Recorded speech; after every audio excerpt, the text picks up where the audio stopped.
Hiroshima, by John Hersey. Picture this. It's exactly 15 minutes past 8 on a warm August morning in 1945. A tailor's widow named Hatsuyo Nakamura is standing by her kitchen window, watching something bizarre unfold. Her neighbor is tearing down his own house, piece by piece. In wartime Japan, the absurd had become routine. The government wanted wider fire lanes, so ordinary people were demolishing their homes for the city's protection. Just a few blocks away, a young German priest named Father Wilhelm Kleinsorge is lounging in his underwear on a cot, casually flipping through a Jesuit magazine. Across town, Dr. Terufumi Sasaki walks down a hospital corridor carrying a blood sample. He's exhausted, his mind drifting to an unsettling dream from the night before. In a factory office, a clerk named Toshiko Sasaki settles into her desk chair. She's just turning her head to say something to the girl beside her. And on the porch of a private hospital overlooking one of the city's 7 rivers, Dr. Masakazu Fujii is getting comfortable cross-legged with his morning newspaper. 5 unremarkable people. 5 mundane moments. What seemed like just another ordinary day. None of them heard a plane approaching. None of them heard any sound at all. What they saw, in that precise instant, was a flash of light. A silent flash, whiter and more brilliant than anything they'd ever witnessed. And then their entire world collapsed on top of them. Today, we're diving into a book that transcends being merely a book. It's a living monument. When John Hersey's Hiroshima first appeared in the New Yorker magazine in 1946, it accomplished something no government report or military analysis could ever achieve. It told the story of one of humanity's most devastating moments, not through the eyes of generals or scientists, but through 6 ordinary people who somehow survived it. The impact was staggering. The entire issue of the New Yorker was devoted to this single piece. For the first time ever, there were no cartoons, no society columns, no fiction, just this one 30,000-word testament to human survival. It sold out within hours. Radio stations read it aloud over the airwaves. Albert Einstein personally ordered 1,000 copies to distribute. Why? Because Hershey gave a human face to an inhuman catastrophe. By the time we finish today, you'll understand what happened that day, not as a dry historical fact, but as a visceral human experience. You'll walk alongside these 6 survivors through the flames, the chaos, and the strange, haunting aftermath. You'll witness their courage, their despair, and their remarkable resilience. Yes, this is a difficult story, but it's an essential one. It's about the price of war, but more importantly, it's about what it means to be human when facing the unimaginable.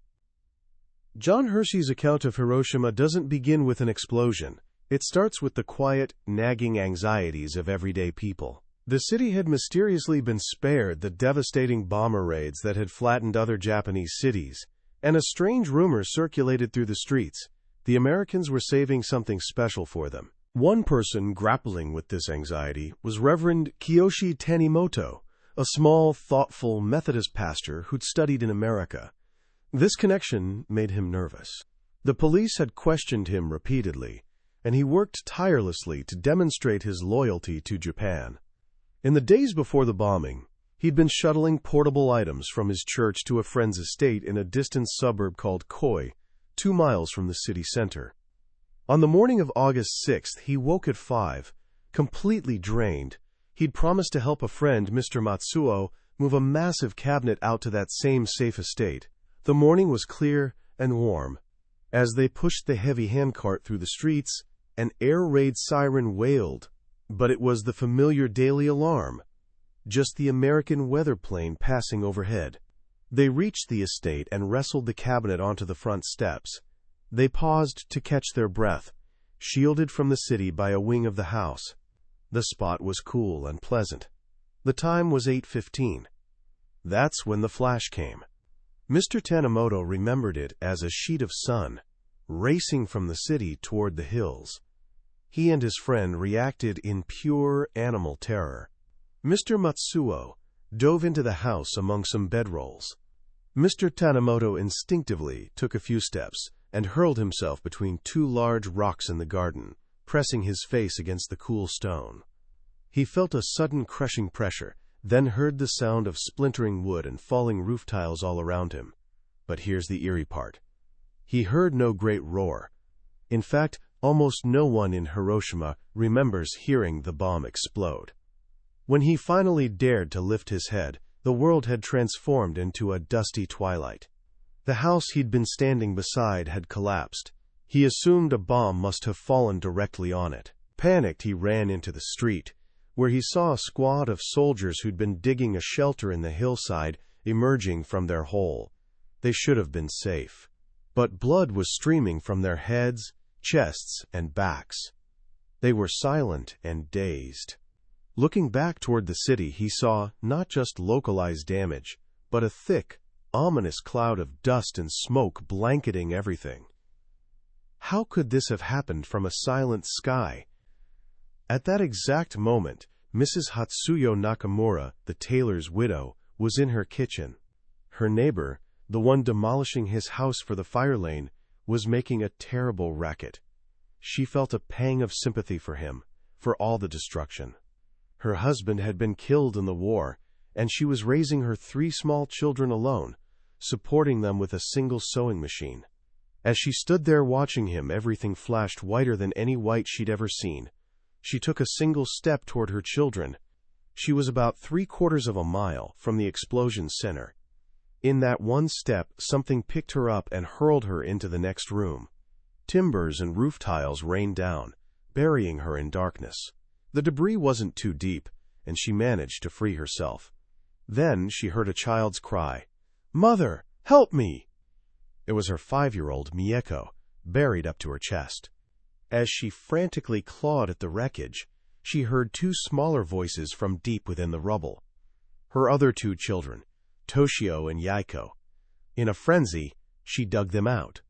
They were filthy and bruised, but miraculously, they had no cuts.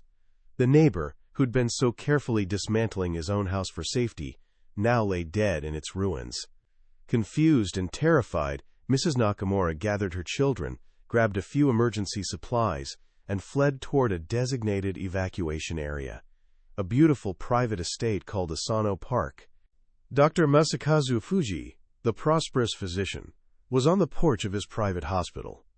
The building had a peculiar construction, partly on land, partly on stilts over the Kyo River.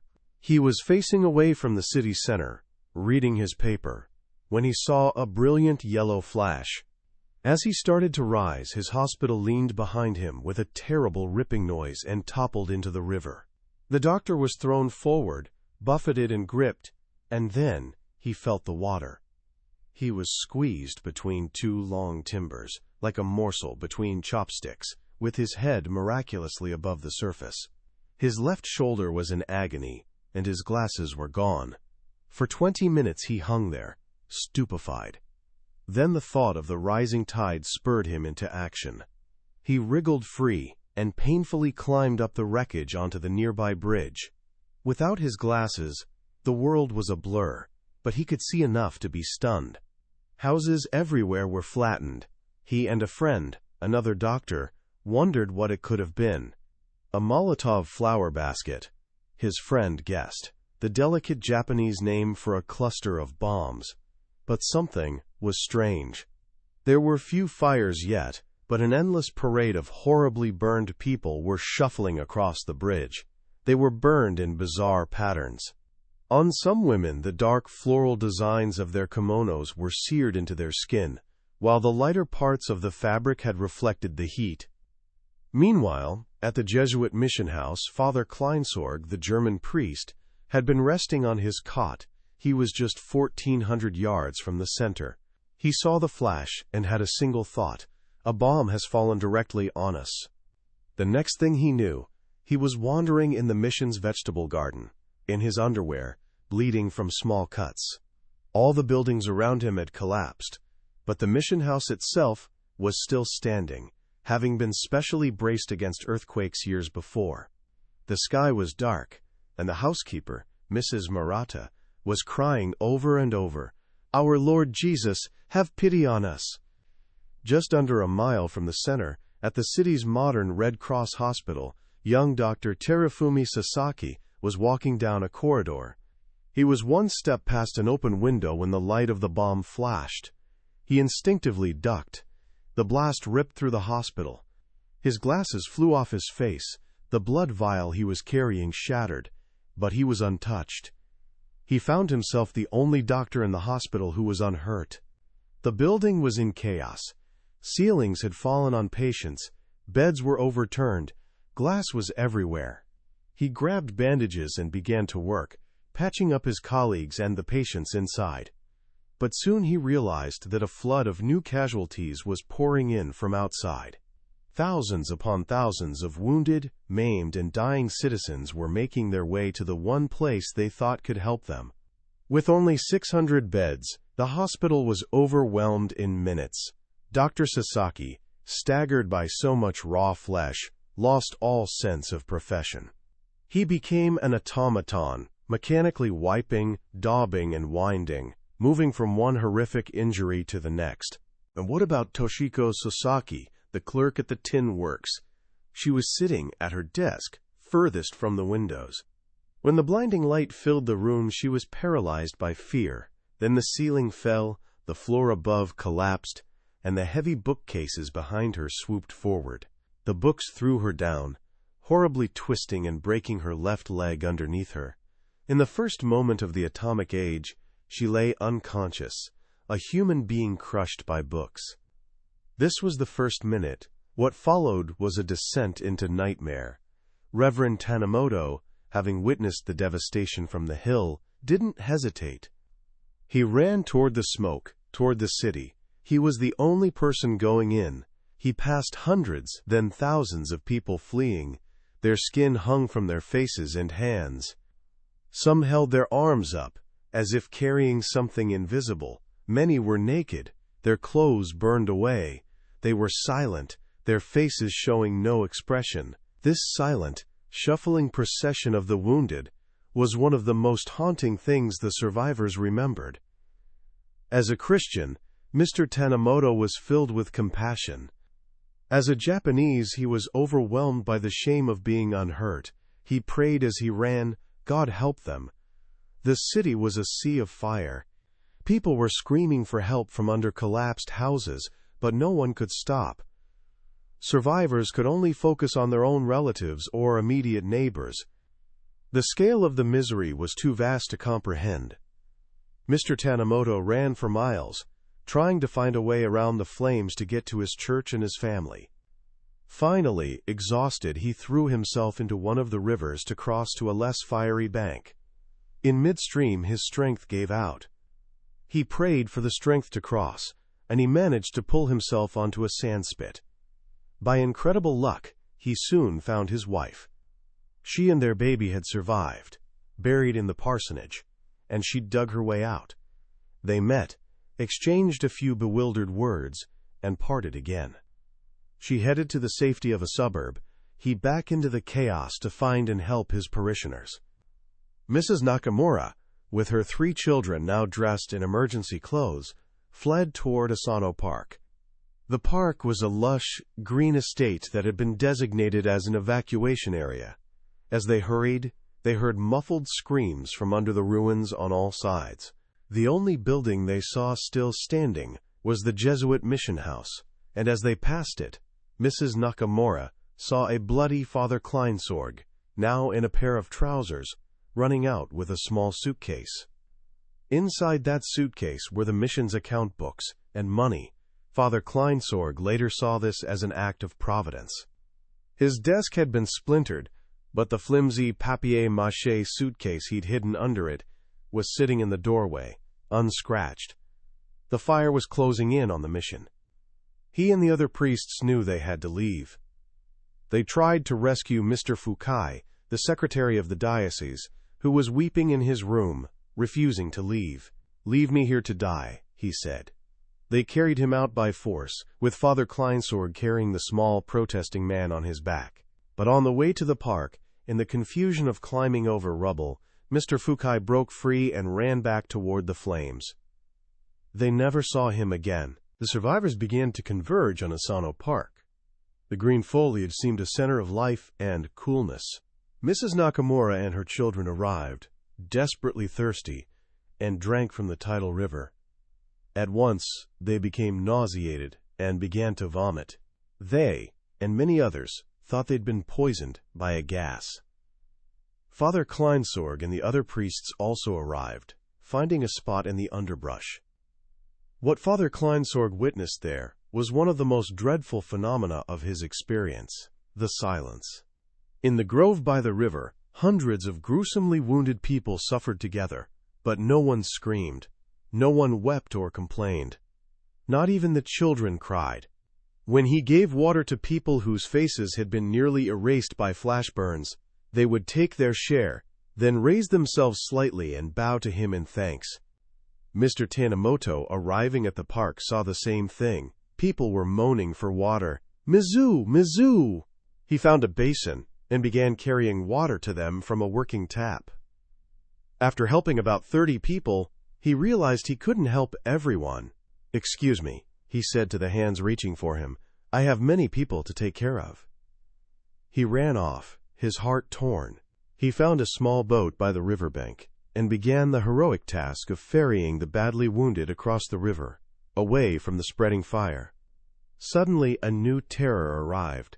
A great whirlwind ripped through the park. It was likely caused by the tremendous heat of the blazing city. Huge trees crashed down. Debris flew through the air. The vortex moved out onto the river, where it sucked up a waterspout before finally dying out. During this chaos, the panicked crowd on the riverbank pressed forward, pushing some of the weakest into the water, where they drowned. As evening fell, a Japanese naval launch came up the river, and a young officer shouted through a megaphone, "Be patient! A naval hospital ship is coming to take care of you." This promise of help, the first in 12 awful hours, cheered everyone tremendously. But the hospital ship never came. That night, Mr. Tanimoto poled his boat back to a sandspit where he'd heard cries for help.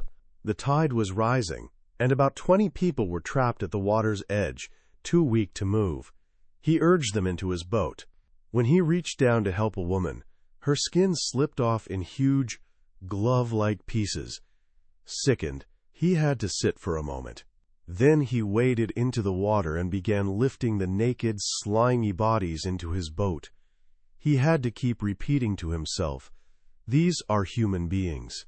He made 3 trips to carry them all to higher ground. When he finally stepped ashore, he tripped over someone in the dark. A voice said angrily, "Look out! That's my hand!"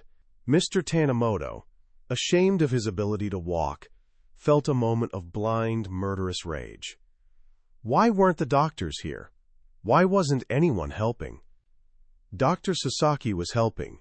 He'd been working for 19 straight hours at the Red Cross hospital. By now, 10,000 victims had crowded into the hospital and its grounds.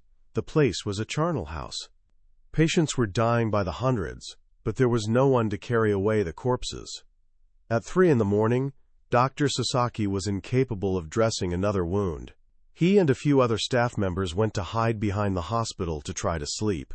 Within an hour, the wounded had found them, a complaining circle begging for help. He got up and went back to work. Miss Sasaki, the clerk, was still trapped under the wreckage at the tin factory. She was conscious for about 3 hours, in dreadful pain. She heard voices of others trapped around her. Eventually, a man began digging and rescued a few people. He made a tunnel to her, but a heavy beam was pressing down on the bookcase that pinned her. He went to get a crowbar but came back empty-handed and angry. "You'll have to get out by yourself," he shouted. "That's impossible," she said. The man went away. It wasn't until 2 days and 2 nights later that some friends, looking for her body, found her alive. Her leg was discolored, swollen, and putrid. They carried her to a truck, and the bumpy ride was agony.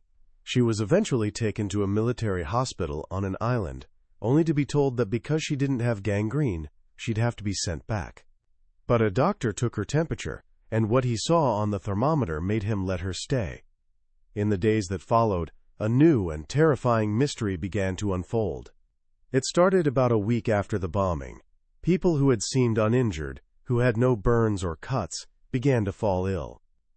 On August 18th, 12 days after the explosion, Father Kleinsorge felt well enough to walk into the city.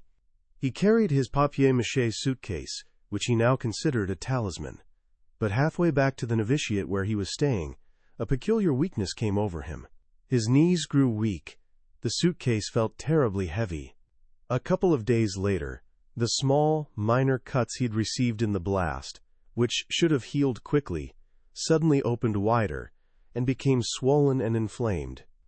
A few days after that, Mrs. Nakamura, who'd also seemed unhurt, was combing her hair.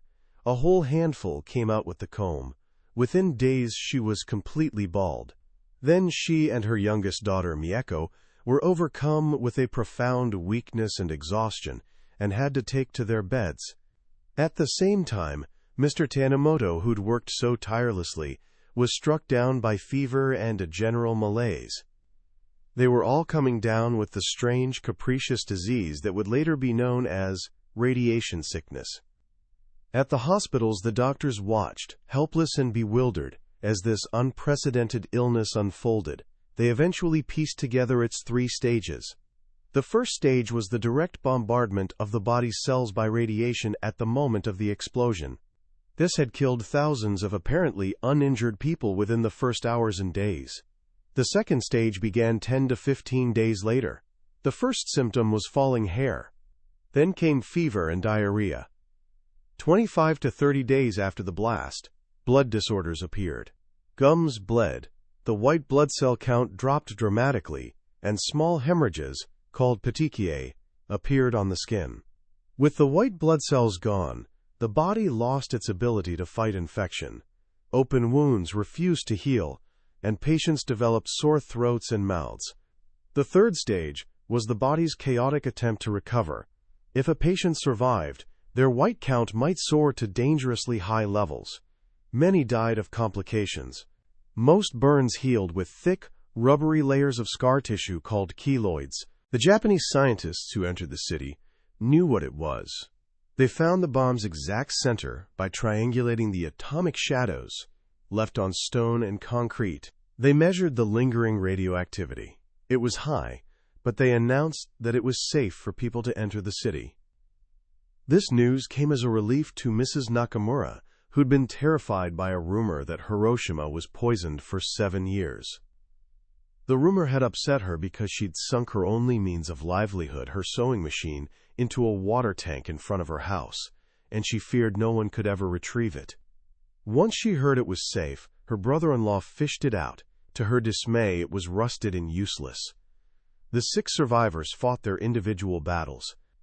Miss Sasaki's leg infection worsened. She was moved to the Red Cross hospital under the care of Dr. Sasaki. He saw the petechiae on her skin, a classic symptom. Her leg was swollen and discolored, and the bones weren't set. For weeks, he had to make new incisions to drain the pus. She grew weaker and more depressed. The man she'd been engaged to never came to see her. Dr. Fujii, living in a friend's summer house, was hit by bad luck again. A typhoon caused a flood, and the house was washed completely away. He eventually bought a small, vacant clinic in a suburb and started over, even hanging a sign in English to welcome the American occupation forces. Father Kleinsorge's fever rose, and his white blood count plummeted. He was sent to a hospital in Tokyo. A doctor there, unfamiliar with the bomb's effects, told the Mother Superior, "He'll die. They all go along for a couple of weeks, and then they die." But Father Kleinsorge confounded the doctor. Though his recovery was slow and his strange wounds kept reopening, he didn't die. He became a curiosity, a living specimen of this new disease, for American and Japanese experts to study. Mr. Tanimoto lay in bed for a month with a fever, treated by a nurse with vitamin injections, and by a Buddhist priest with the ancient folk remedy of moxibustion. Mrs. Nakamura and her daughter Mieko slowly recovered with no treatment at all, just rest. A year after the bomb was dropped, Hersey revisited the lives of these 6 people. None of them were the same. Miss Sasaki was a cripple, her leg now 3 inches shorter than the other. Her wounds of the spirit were even deeper. She asked Father Kleinsorge, who visited her often, "If your God is so good and kind, how can he let people suffer like this?"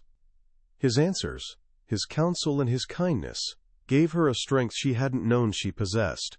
She began the slow process of healing, both physically and spiritually. Mrs. Nakamura was destitute. Her savings were gone. She sold her last good kimono to buy food. She moved into a tiny wooden shack, built on the site of her old neighborhood, and planted a small vegetable garden in the wreckage. Dr. Fujii had lost the 30-room hospital he'd worked so hard to build and had no hope of rebuilding it, but he had a new, thriving practice and enjoyed his evenings drinking whiskey with the American occupiers. Dr. Sasaki, the young surgeon, was changed. He'd lost 20 pounds. His appetite was poor. He felt tired all the time. He said, "I have to realize that the whole community is tired." He'd worked almost without rest for months, married, and was trying to rebuild a normal life in the shadow of the hospital he could never forget. Mr. Tanimoto's exceptional energy was gone.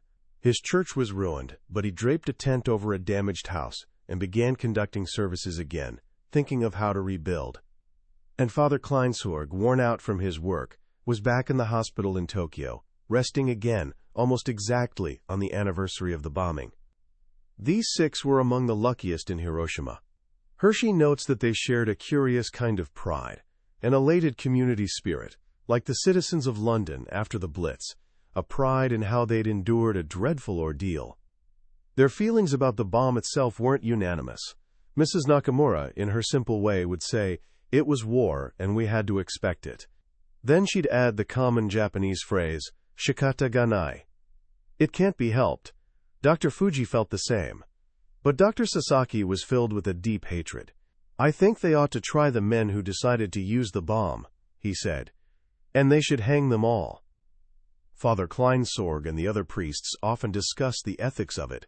One of them wrote in a report to the Holy See, "The crux of the matter is whether total war in its present form is justifiable, even when it serves a just purpose. When will our moralists give us a clear answer to this question? And what of the children?" Months later, their memories were often of an exhilarating, if terrifying, adventure. 10-year-old Toshio Nakamura wrote an essay for school. It was a matter-of-fact list of events. "The day before the bomb, I went for a swim. I saw a light. I was knocked to little sister's sleeping place. We went to the park. A whirlwind came. At night, a gas tank burned, and I saw the reflection in the river." He ends his essay simply, "Next day, I went to Taiko Bridge and met my girlfriends. They were looking for their mothers. But Kikuki's mother was wounded, and Murakami's mother, alas, was dead." John Hersey's Hiroshima is a masterpiece of journalism, but it reads like a timeless novel. Its power doesn't come from grand statements or political arguments. It comes from the small, devastatingly human details. It's the story of a man having to remind himself that the slimy bodies he's lifting are human beings. It's the story of a young woman being crushed not by steel or concrete, but by books. It's the story of children vomiting from drinking radioactive river water, and the eerie, unnatural silence of thousands of people suffering together without a single scream. Hersey made a deliberate choice. He understood that a number like 100,000 dead is too big for the human mind to grasp. It's an abstraction. But the story of one woman losing all her hair, or one priest's small cuts refusing to heal, that is something we can feel. He took an event of planetary significance and scaled it down to the size of a human heart, and in doing so, he made it more powerful, more terrifying, and more unforgettable than any statistic could ever be. Why does this book, written so many decades ago, still matter so much today? Because we live in an age of information overload, where we're bombarded with news of distant conflicts and global crises. It's easy to become numb to the numbers, to see tragedy as just another headline. Hiroshima is the antidote to that numbness. It serves as a profound reminder that behind every statistic, every political decision, every act of war, there are individual human lives. There are people with families, jobs, worries, and hopes, just like us.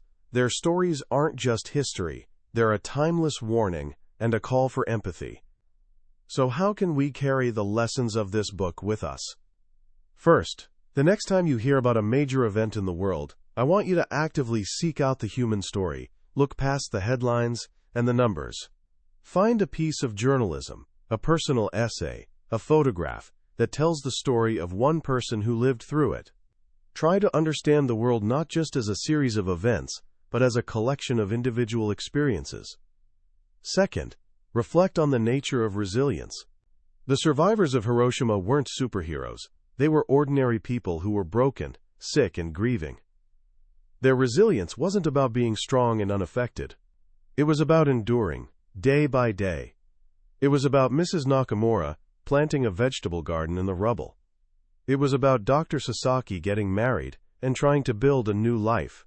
Resilience, Hersey shows us, is the quiet, stubborn human instinct to keep going, even when everything has been taken from you. And finally, this book reminds us of the power of bearing witness. John Hersey gave a voice to the voiceless. He told their story with such clarity and compassion that the world had to listen. We can do the same in our own small ways. We can listen to the stories of others, especially those who have suffered, and we can refuse to let their experiences be forgotten or reduced to a number. That was a summary of Hiroshima by John Hersey. We've walked through the key moments of this incredible work today, but I want to be honest with you. A summary can only ever be a map. It can show you the landscape, but it can't give you the feeling of walking the path yourself. The real power of this book is in Hersey's quiet, steady prose, in the moments of reflection that come when you're alone with the stories of these 6 people. This summary is a doorway, an invitation to see if this is a journey you want to take. If anything we've discussed today has moved you or made you curious, I urge you to pick up a copy. Reading it isn't just about learning history. It's an experience that will stay with you, and it may just change how you see the world. You can find a link to the book in the description below. Also, if you found this journey valuable, please take a moment to like this video and subscribe to the channel. It lets us know that these stories matter, and it ensures you won't miss our next exploration of another life-changing book. Let's keep learning and growing together.